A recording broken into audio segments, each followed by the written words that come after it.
Hey y'all, this is Leslie. I have a word I want to share with you. The Lord has been highlighting Esther 2:17 to me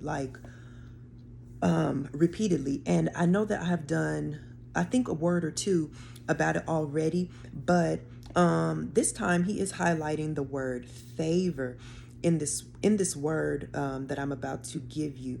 And it started like 3 days ago, right? I felt like he was saying study Esther 2:17 again. So I was studying it and I wrote down some notes and things like that. And okay, let me get to it first and then I'll tell you what happened after. Okay. So I'm going to read the scripture, and it's coming from the CSB, which is the Christian Standard Bible. And it says, "The king loved Esther more than all the other women. She won more favor and approval from him than did any of the other virgins. He placed the royal crown on her head and made her queen in place of Vashti." You know, it's a lot to be said about this entire book of Esther, but throughout the entire thing, there is a reoccurring theme of favor. Okay, if we even go back to Esther 2:9, it says, "The young woman," referring to Esther, "pleased him," and him is referring to Haggai, the keeper of the women in the harem, "and gained his favor so that he accelerated the process of the beauty treatments and the special diet that she received." And it goes on.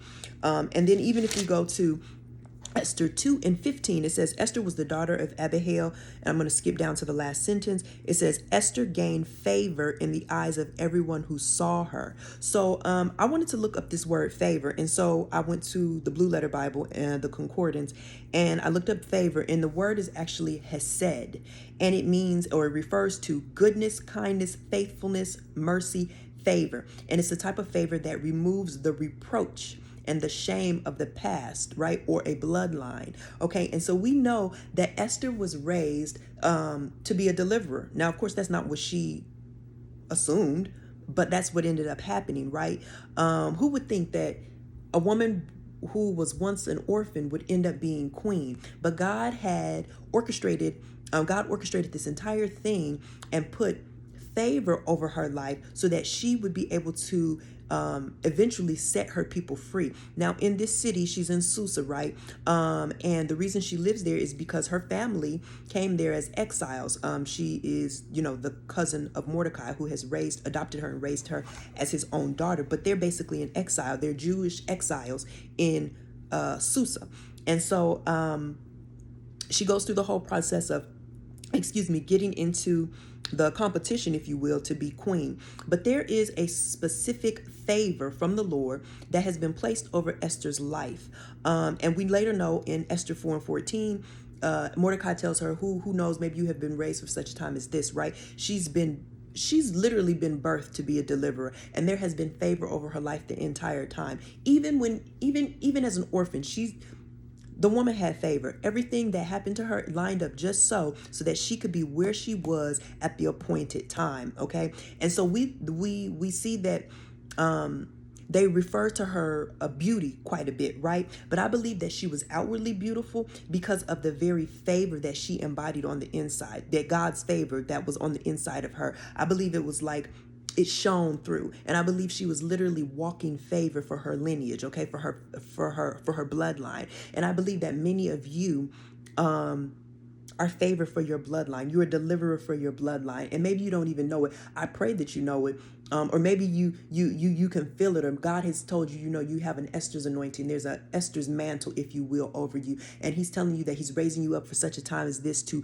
break some bloodline curses off of your family, some generational curses off of your family. And we focus on the fact that she became queen, or she was because she got married, because that's the buzzword right now. Everything's marriage, marriage, marriage, right? But I believe that this type of favor that was on her life, yes, it took her to the place where she got married, but I believe that the marriage was orchestrated by God, obviously, so that she could be a deliverer for her people. It's bigger than just your marriage. It's big. The favor that's on your life is bigger than just who God is going to have become your king, or God has as your kingdom spouse. I believe that there is such a favor over your life that you have to be used in this way, so that you can break the generational curses off of not just your bloodline, but your spouse's bloodline. I believe that the two of you together will come together to wage war against the kingdom of hell and break a whole bunch of stuff off of yourselves and your family lines. And that's exactly what Esther did. This is the type of favor that Esther had was the type of favor that David had. Where he ended up becoming king, right? The type of favor that preceded the entire journey and mission of Abraham's servant, right? In Genesis 20:24, Abraham's servant goes to find a wife for Isaac. He finds Rebecca, and there was just an immense amount of favor. Everything lined up, right? Everything was lining up for Esther. It doesn't even make sense how perfect it was that she went into the harem. She was favored from the beginning. But that's what the word says. It says in 2:15, it says Esther gained favor in the eyes of everyone who saw her. I believe that there's been a favor over many of your lives that's unexplainable. You don't understand why certain things have happened for you. Certain things have worked out for you perfectly.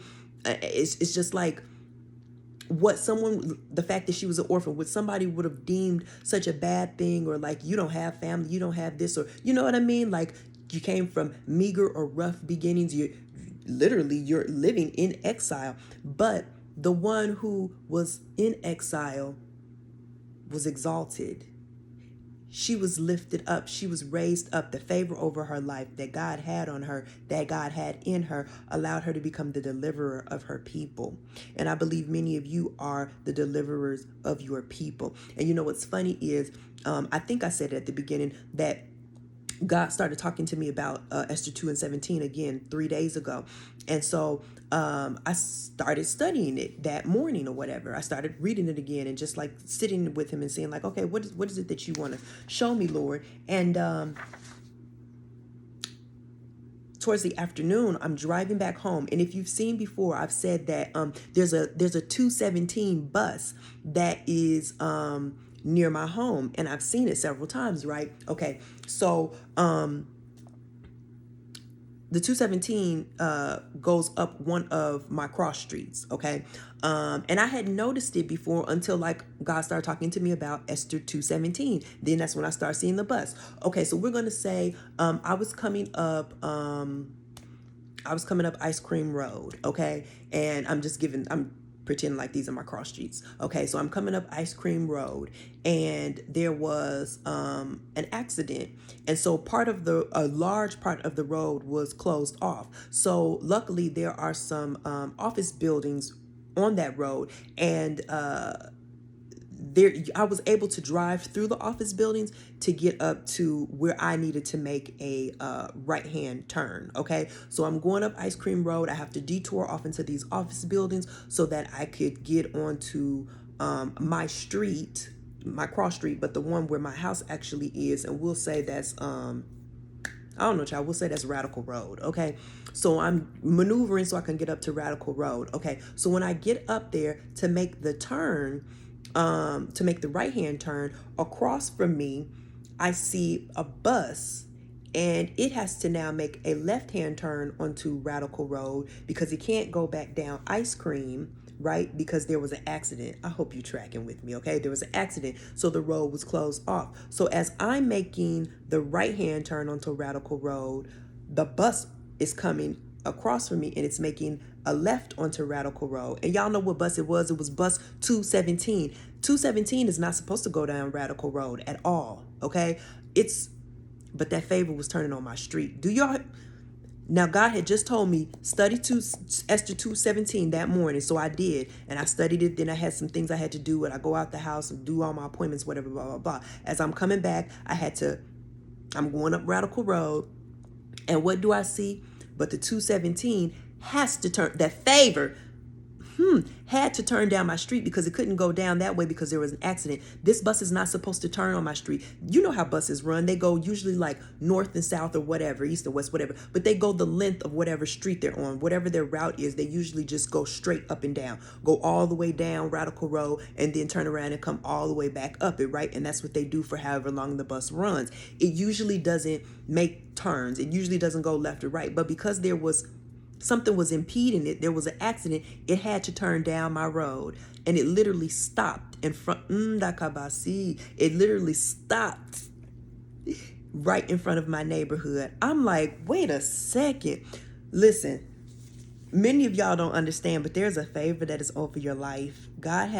You have obtained the favor of the King.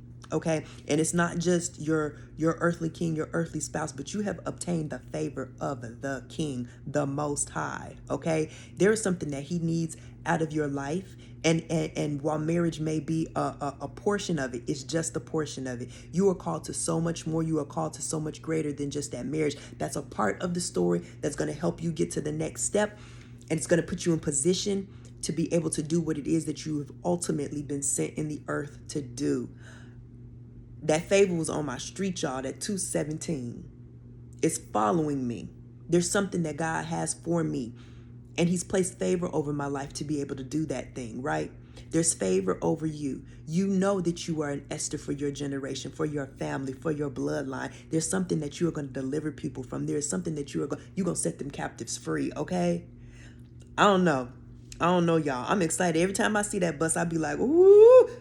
And it's like every time He gives me something else. He gives me a different meaning. He gives me a different understanding of what it means. This is a time of favor. You are walking favor, okay? I hope this makes sense. It does. I guess I'm always say that.